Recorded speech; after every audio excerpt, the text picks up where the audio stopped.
Hello everybody, it is Ian Lives and welcome back to another episode of Hollow Binge and another horror movie review for the spooky season. Today we're going to be talking about a little movie from the early 2000s, 2002 to be exact, the Collingwood story. Now I heard about this last Halloween season.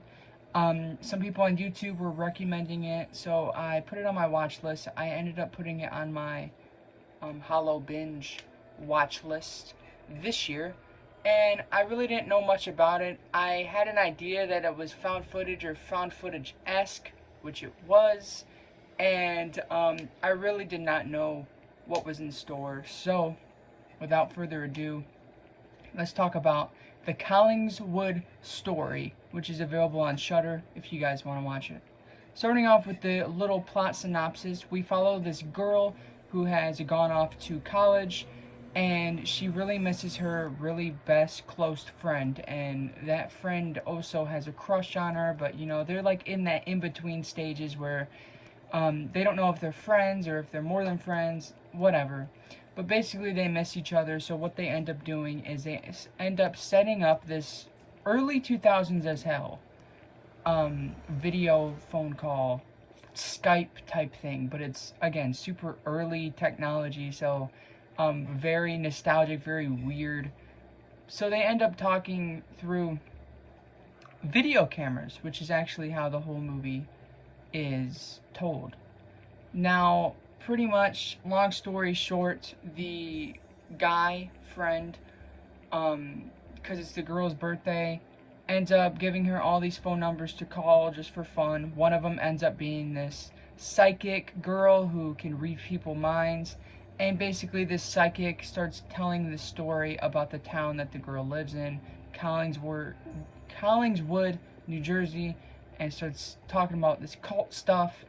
And basically as the movie goes on, some more stuff pieces together. Moving on to my pros, I do have to say, like, this movie was ahead of its time. Like, with like the concept of telling a horror movie only through computer webcams, only through a video chat, a live video chat. Obviously, Host had some sort of inspiration from this, or maybe it's just another coincidence, but it reminded me a lot of Host, especially when the psychic character comes in, because that's literally in Host. But also Unfriended is another one that's told through that way, so I guess you could also compare it to that, but way before those movies. 2002. This was when that sort of technology was just first coming, so it was cool to see a horror movie this early in the era capture something that ahead of its time and unique.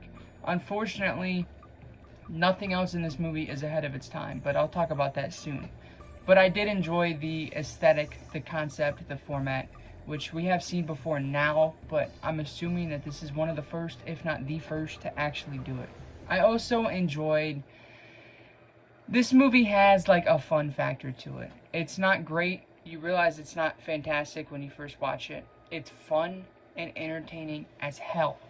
In a super cheesy, wow, this is so early 2000s, it hurts type of way. Like, this ages like milk, but it kind of has its own style and flavor to it to where you're going to enjoy it the entire time.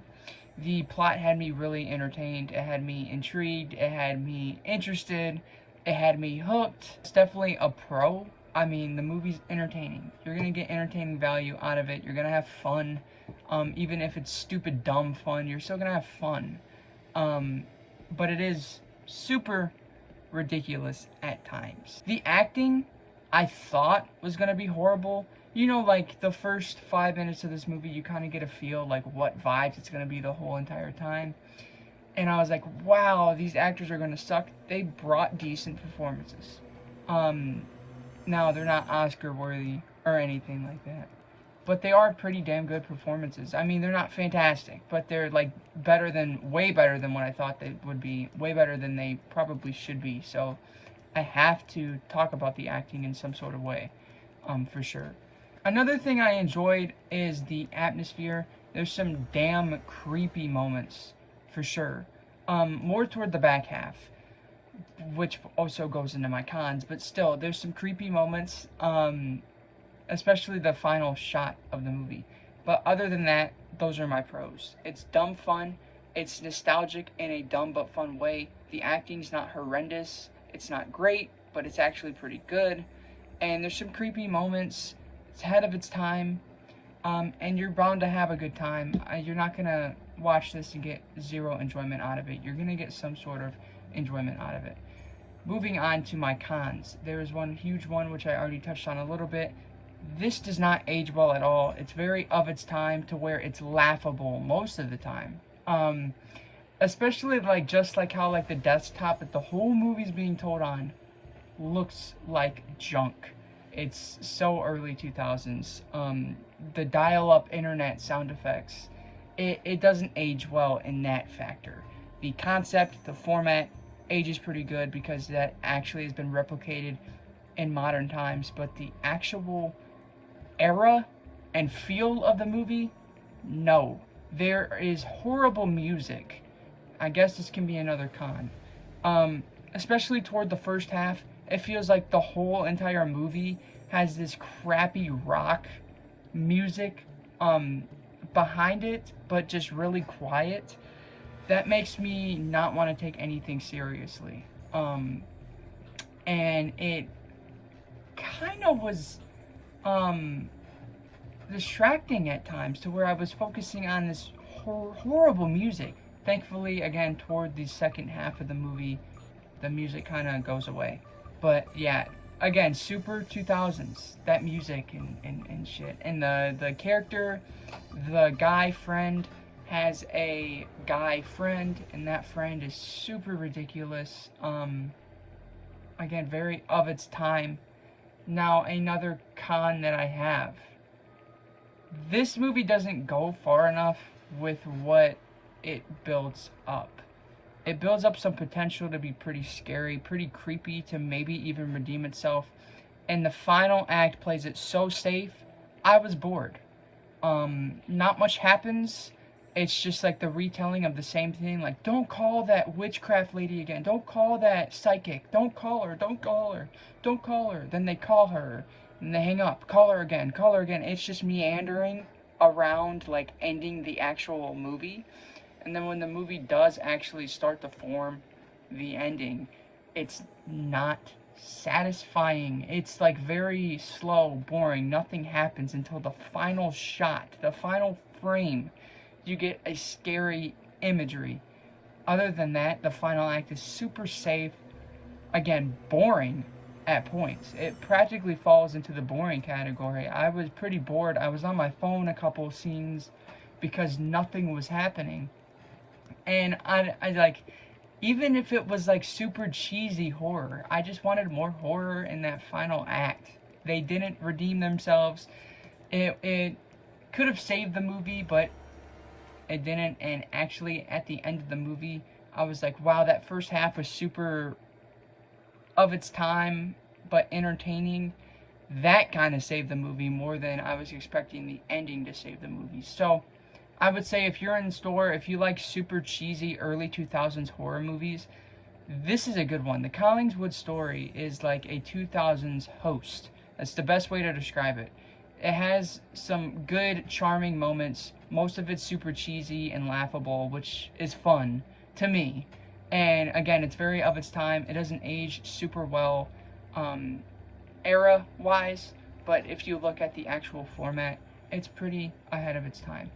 And I wish that the final act was more horror, because it's really not. It's not like super horror. You get some panning shots of creepy corridors and neighborhoods at nighttime and stuff, and then the main character goes in the attic and nothing happens almost until, again, the final frame. So, like, it's a toss-up. You either get super dumb fun or you get boring, meandering, early 2000s garbage. Giving the Collingswood Story a solid 3 out of 5. It's alright. It's okay at best. Again, the first 30 minutes is really stupid fun, so it kind of redeems. The back half being tame and boring at times. So, overall, I thought the Collingswood story was okay. It's cool that I watched it because, I mean, it's interesting, not horror history because it's not that serious, but like it's interesting seeing an early 2000s movie have the same concept as a 2020 movie like Host. It was really cool seeing basically Host, but in a different era. So, again, I recommend it to you guys if you're curious to see what it's actually like. But if you guys enjoyed the video, please subscribe to the channel, turn on the bell, follow my Instagram at IanLives_, and follow my Letterboxd at wehateian. I hope you guys enjoyed my review for the Collingswood story. Let me know your thoughts if you guys have seen it, and I will see you guys next time.